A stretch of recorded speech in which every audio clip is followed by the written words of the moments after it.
नमस्कार। मैं आपके लिए आज एक वीडियो लेके आया हूं जिसमें मैं एक प्रयास किया हूं आपको सिखाने के लिए कि एक लीगल एग्रीमेंट कैसे ड्राफ्ट किया जाता है। शुरू करने से पहले मैं आपको ये बता दूं कि कोई भी टाइप का लीगल ड्राफ्टिंग एक कला है और वो पर्सन टू पर्सन डिफर करता है। इसमें कोई एक सही और एक कोई गलत नहीं होता। इसमें हम लोग को लॉ कुछ एक बेसिक सा स्ट्रक्चर दे दिया है कि क्या रहना चाहिए क्या नहीं रहना चाहिए, तो वो स्ट्रक्चर है। उसके बाद आप अपने डिमांड के हिसाब से, आपके रिक्वायरमेंट के हिसाब से आप अपना खुद का एग्रीमेंट ड्राफ्ट करते हैं। आप अपने आप को ज़्यादा प्रोटेक्ट करने के लिए, आपके इंटरेस्ट को ज़्यादा प्रोटेक्ट करने के लिए आप एक एक्सपर्ट का हेल्प लेते हो। तो वो चीज़ जो है कि आपका एक एग्रीमेंट में क्या रहना चाहिए क्या नहीं रहना चाहिए, कैसे एक अप्रोच होता है, उसके लिए आपको एक प्रोफेशनल लॉयर का ज़रूरत है। मेरे को उम्मीद है कि आप लोग अगर ये वीडियो अंत तक देखेंगे तो आपको ज़रूर ये वीडियो कोई ना कोई काम में आएगा। तो चलिए शुरू करते हैं। हम लोग ऐसा करेंगे कि पूरा जो एग्रीमेंट है उसको हम एलिमेंट वाइज डिवाइड कर लेंगे, ताकि जो भी टाइप का एग्रीमेंट आप ड्राफ्ट कर रहे होंगे वहाँ पे आप अपने रिक्वायरमेंट के हिसाब से इनपुट दे सकते हैं और आपको समझने में भी आसानी होगी। मैं पहले आपको बता देता हूँ कि वो एलिमेंट्स क्या क्या है, फिर मैं आपको एक सैम्पल एग्रीमेंट दिखा के वहाँ पे एक्सप्लेन करता रहूँगा। टोटल 8 एलिमेंट्स है जिसको मैं क्रोनोलॉजिकली बता रहा हूँ। पहला है टाइटल, फिर उसके बाद है प्लेस ऑफ द एग्रीमेंट, फिर उसके बाद है डेट ऑफ द एग्जीक्यूशन, फिर फोर्थ में है पार्टीज टू द एग्रीमेंट, फिर उसके बाद है रिसाइटल्स, फिर सिक्स्थ में कंसिडरेशन, फिर उसके बाद बॉयलर प्लेट क्लॉजेस, फिर लास्ट को attestation, witness, notarization, stamping and registration as per requirement. तो ये एक सैम्पल एग्रीमेंट है जो आप स्क्रीन में देख रहे हैं। मैं एक सेल ऑफ ए हाउस का एग्जाम्पल लिया हूँ।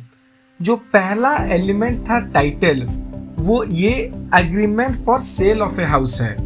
ये आपके रिक्वायरमेंट के हिसाब से आप डालोगे, आपका जिस टाइप का भी एग्रीमेंट होगा, जैसे एग्रीमेंट फॉर सेल डीड हो सकता है, बिजनेस इन्वेस्टमेंट एग्रीमेंट हो सकता है, या एग्रीमेंट फॉर लीज, वो कुछ भी हो सकता है। फिर हम लोग का जो सेकंड एलिमेंट था प्लेस, वो यहाँ पे लिखा जाएगा।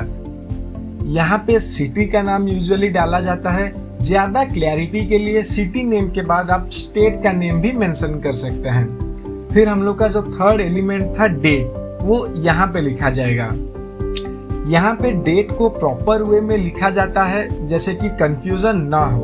अगर आप 08/05/2020 लिखते हैं तो कोई आदमी उसको 8 मई 2020 पढ़ सकता है, तो कोई और उसको 5 अगस्त 2020 पढ़ सकता है।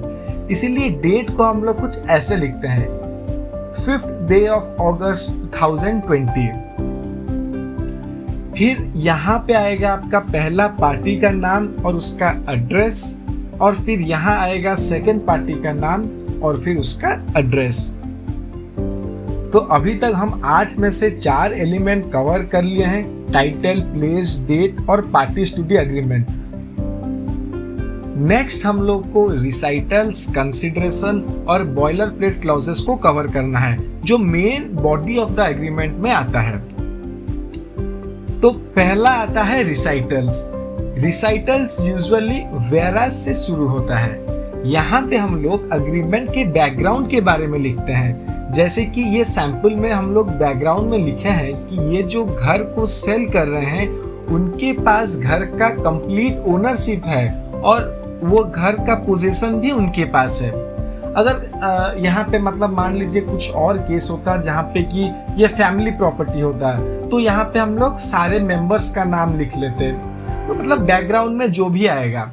रिसाइटल्स में और भी इंफॉर्मेशन दिया जाता है। जो घर को बेचा जा रहा है उसका कंप्लीट डिटेल्स, जैसे कि उसका कंप्लीट पोस्टल एड्रेस, ये सब भी लिखा जाता है, क्योंकि एक आदमी का एक से ज़्यादा घर हो सकता है। एग्रीमेंट में कौन सा घर सेल कर रहे हैं ये मेंशन नहीं होगा, तो कल सुबह पेमेंट के बाद कोई दूसरा घर आपको पकड़ा दे सकते हैं।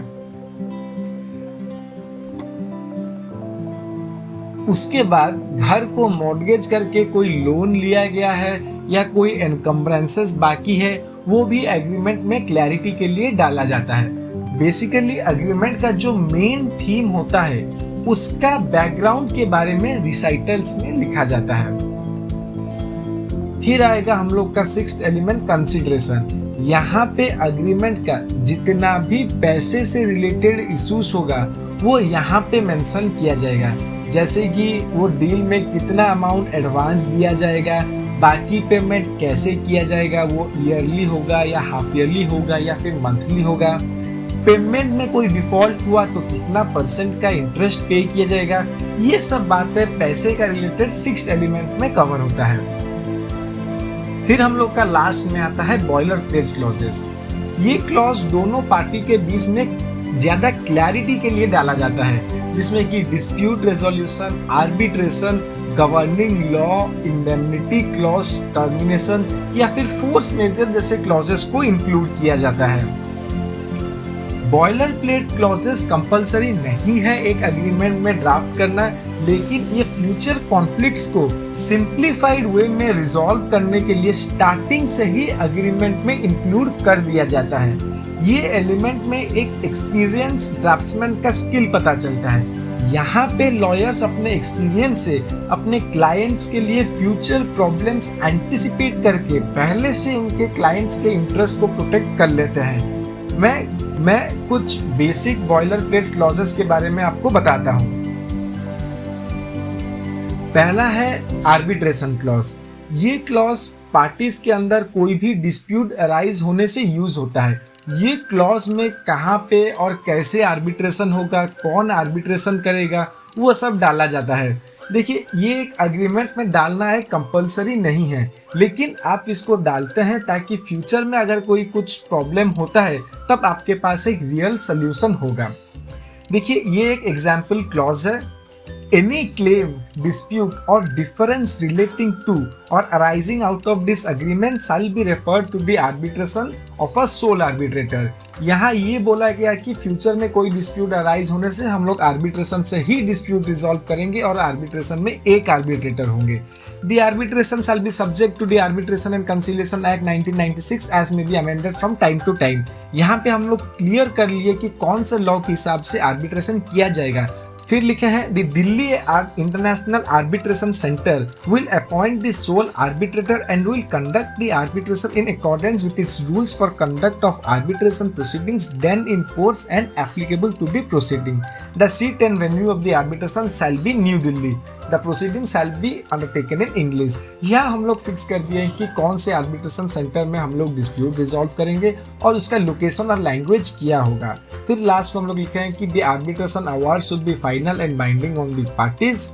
यहाँ हम लोग पहले से एग्री कर रहे हैं कि आर्बिट्रेटर का जो डिसीजन होगा वो फाइनल एंड बाइंडिंग होगा, यानी कि आर्बिट्रेशन के डिसीजन को कोर्ट में अपील नहीं किया जा सकता। हालांकि मैं आपको बता दूं कि ये क्लॉज को ओवररूल करके अब कोर्ट जा सकता है जब आप ये प्रूफ कर सकते हैं कि आर्बिट्रेशन में नेचुरल जस्टिस का वायलेशन हुआ था। ये सारा क्लॉजेस आपको देख के पता चल गया होगा कि ये कभी एक रिक्वायरमेंट नहीं हो सकता एक बेसिक एग्रीमेंट में ड्राफ्ट करना, और हर एक एग्रीमेंट में हर एक आदमी नहीं चाहेगा ये सब क्लॉज को डालने के लिए, लेकिन ये एक प्रिवेंटिव स्टेप है फ्यूचर प्रॉब्लम को एंटिसिपेट करके। नेक्स्ट है टर्मिनेशन क्लॉज, जो एग्रीमेंट कैसे टर्मिनेट किया जा सकता है या फिर क्या होने से टर्मिनेट हो सकता है उसके बारे में लिखा जाता है। जैसे कि यहाँ पे हम लोग लिखे हैं, this agreement may be terminated upon 60 days written notice without cause और penalty by either party. The provisions of section 1, 6, 7 and 17 through 29 survive termination of this agreement.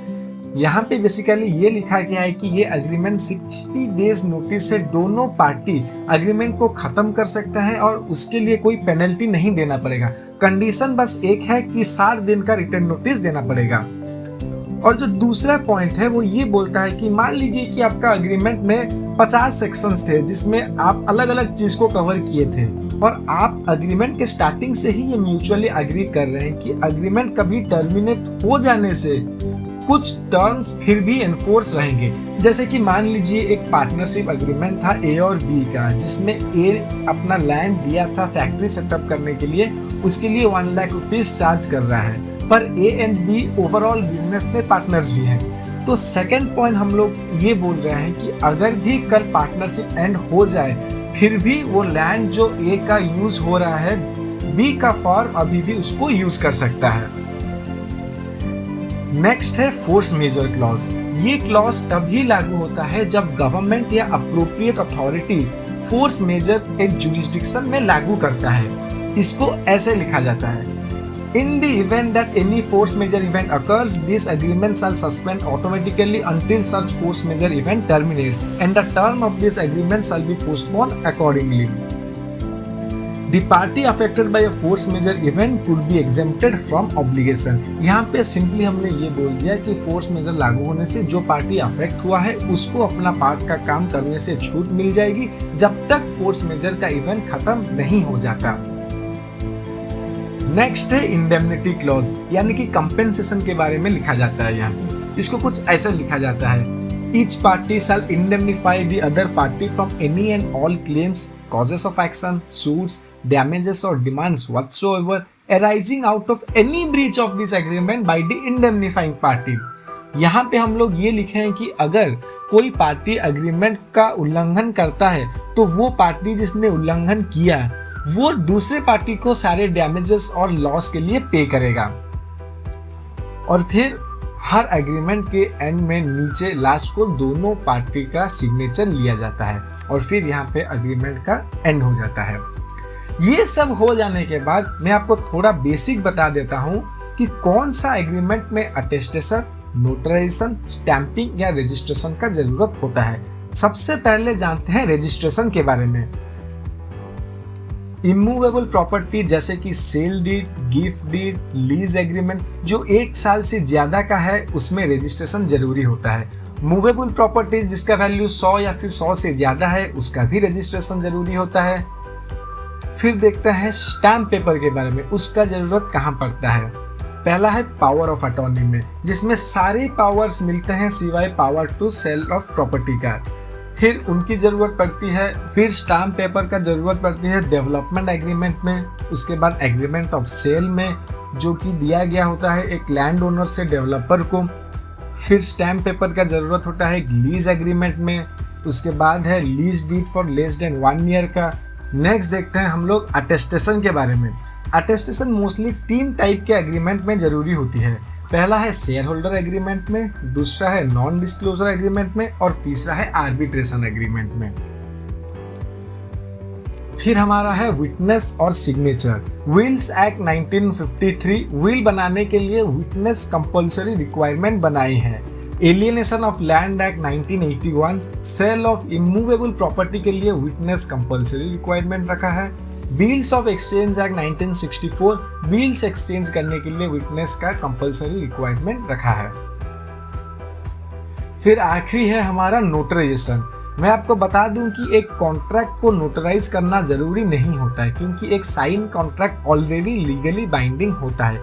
हालांकि अगर एक डिस्प्यूट अराइज होता है पार्टीज के बीच में तो उस केस में एक कॉन्ट्रैक्ट का नोटराइजेशन होना फायदेमंद होता है क्योंकि एक नोटराइजेशन ये प्रूफ है कि पार्टीज एक कॉन्ट्रैक्ट में आए थे और ये प्रूफ का वेटेज थोड़ा ज़्यादा रहता है और आपको ये प्रूफ करवाना नहीं पड़ता फिर बाद में कि आप दोनों ही ये कॉन्ट्रैक्ट में शामिल हुए थे।